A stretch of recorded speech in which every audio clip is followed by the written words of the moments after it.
C'est démenti par rapport déjà rien qu'au titre, au trip de l'article. Pourquoi les Gilets jaunes exportent leurs problèmes en Suisse? Alors pour nous, on n'était pas en Suisse, on était place des Nations devant l'ONU. Comme je le dis, je l'ai répété souvent, l'ONU aurait été en France, on aurait été en France, l'Organisation des Nations Unies aurait été en Italie, on se serait rendu en Italie, ou en Allemagne, ça aurait été pareil. Quel était le but de ce déplacement? Pour bien remettre les choses au clair et démentir ce qui est dit dans cet article. Le but du déplacement, c'était de donner tout notre soutien aux victimes blessées et décédées que nous avons eues depuis le 17 novembre ici en France, depuis le début du mouvement des Gilets jaunes. La deuxième chose, c'était pour dénoncer et mettre au grand jour toutes les violences policières que nous subissons également depuis ce début du mouvement des Gilets jaunes. Et la troisième chose importante, et je pense que nous l'avons montré et que ça a été prouvé, montrer au gouvernement français qu'on était capable de se déplacer en nombre, place des Nations, car nous étions, on va rester dans les chiffres, 2500 personnes, mais je pense qu'on était au-delà de ça, pour montrer qu'on est capable de manifester très pacifiquement et que le mouvement des Gilets jaunes est un mouvement pacifique. Voilà les raisons pour lesquelles nous étions déplacés là-bas. Et la dernière raison, interpeller l'ONU et les officiels des hauts commissaires des ONU pour pouvoir leur remettre un dossier. Chose qui a pu être réalisée car une petite délégation a été reçue au Palais des Nations par un haut commissaire aux droits de l'homme et nous avons pu déposer ce dossier. C'est quelque chose d'inédit. C'est complètement inédit, donc vous vous rendez compte que vous rentrez quelque part dans l'histoire, parce que la France, pays des droits de l'homme, tout ça, qui se retrouve un peu mis auprès des mêmes pays qui ne respectent pas les droits de l'homme, c'est quand même fort. Et puis en plus, ça vient pas de Paris, ça vient d'un petit mouvement de province.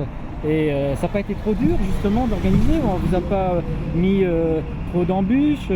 Comment vous avez pu trouver les contacts et puis comment ça s'est passé? Donc au tout début, quand on a lancé ça au mois de décembre, dans le secteur Albert-Lillois, dans la Savoie, on avait décidé de se rendre avec une petite centaine de personnes, place des Nations.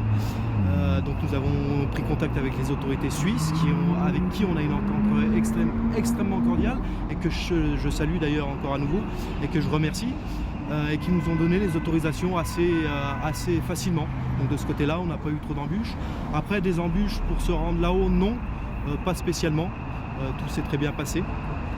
Et comme vous le disiez tout à l'heure, oui, nous rentrons dans l'histoire et nous avons commencé à rentrer dans l'histoire, je pense, dès le 17 novembre, à partir du moment où cette grogne populaire s'est levée. Donc c'est l'histoire des Gilets jaunes, c'est l'histoire d'une grande populaire qui en a marre que ses droits soient bafoués depuis bientôt 40 ans, qu'on en a et qui veulent récupérer ses droits justement. Alors il y a quelque chose de très important à signaler, c'est que le mouvement est pacifique, a toujours été pacifique, et qu'il n'y a jamais eu de violence, de débordement. Donc c'est un mouvement qui entraîne beaucoup de fraternité, qui ne concerne pas qu'une classe sociale basse, de gens illettrés, comme on voudrait le faire passer dans l'article qu'on dénonce. Tout se passe bien, donc justement il y a une image derrière vous qui est intéressante, donc si vous pouvez en dire un petit peu plus, ça a été dessiné par un jeune, je crois, de votre groupe. Tout à fait, ça a été dessiné par un jeune enfant autiste qui dessine comme ça extrêmement bien et qui met à sa manière son savoir-faire au service des Gilets jaunes et au service de la cause surtout, de la cause. Et je pense que la cause qui est aujourd'hui la cause des Gilets jaunes est une cause juste. Voilà. Donc il fait des dessins comme ça. Donc on peut voir, donc ça représente, c'est des mignons, c'est ça. C'est des mignons, tout à fait. Donc on voit Stop Racket, donc les slogans. Donc il le prend. Et puis là il y a cette affiche, on peut la redresser, là c'est vu par nos jeunes. Donc c'est lui aussi qui l'a dessiné. Hein. Oui, c'est lui qui l'a dessiné également. Donc ça c'est quoi? C'est la France vue par nos jeunes. Voilà. C'est original, hein, les textes magnifiques. Donc ça rappelle un film. Voilà. Alors, pour finir, vous savez, j'avais l'intention de venir avec des boîtes de nourriture pour chiens, vous les offrir pour faire plaisir à la journaliste. Et je dis, voyez, regardez, ils les auraient bien pris. Et ça me rappelle une image d'un film qui est devenu culte, qui sont les Ch'tis. Vous savez, Bienvenue chez les Ch'tis, c'était ça. Où il y avait donc énormément d'a priori sur ces gens. Et si ma mémoire est bonne, c'était donc les gens du sud qui remontaient dans le nord. Donc j'imaginais que c'était le pôle Nord, qu'on allait mourir de froid, et puis que de toute façon c'était tous des alcooliques, des trucs, et que afin voilà, c'était, la personne n'était pas, je vais pas refaire l'histoire, mais disons que je me souviens qu'il y a une scène où la femme remonte, et pour justement dissuader de rester, on lui montre tous les clichés.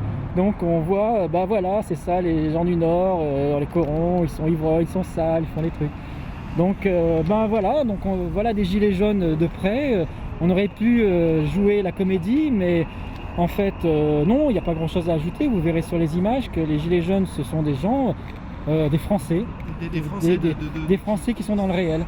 De tout secteur de la société. Ici, il y a des chefs d'entreprise, il y a des professeurs, il y a des ouvriers, il y a des policiers, de toutes horizons. Ils ne pourront peut-être pas se le dire, mais... Il y a des policiers et des gendarmes qui sont Gilets jaunes dans l'âme. Oui, effectivement. Oui. Avec nous, une entente très cordiale. Mais on vient de tous horizons différents, de tous secteurs confondus. Et ici, on est tous les samedis et même la semaine en Gilets jaunes pour dire notre ras-le-bol. Notre ras-le-bol, on bafoue nos droits depuis bientôt 40 ans et on dit stop, il faut que ça change et il faut qu'on récupère nos droits. C'est nous le peuple, c'est nous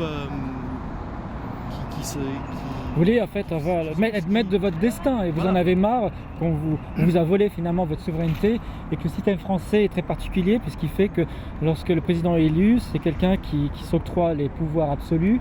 Et pendant 5 ans, on ne peut pas le contester. Tout à fait. Donc c'est tout le problème. Il faut que ça change. On veut récupérer nos droits. On veut récupérer nos droits aussi. Et je mets un bon honneur à ça. Moi, si je suis dans la rue aussi, c'est pour mon enfant.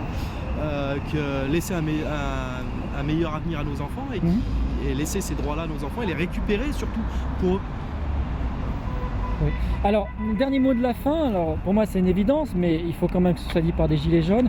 On a cette semaine eu une campagne très forte de diabolisation, disant que les Gilets jaunes étaient racistes, antisémites. Est-ce que vous dénoncez l'antisémitisme? Tous ces termes-là, on les dénonce, bien entendu. Les Gilets jaunes ne sont pas, ils veulent nous faire rentrer dans une case, en fait. On n'est ni raciste, ni antisémite, ni casseur, ni de tout ce qui nous accuse aujourd'hui. Et oui, on condamne bien tout ça, et je pense que ce sera le mot de la fin.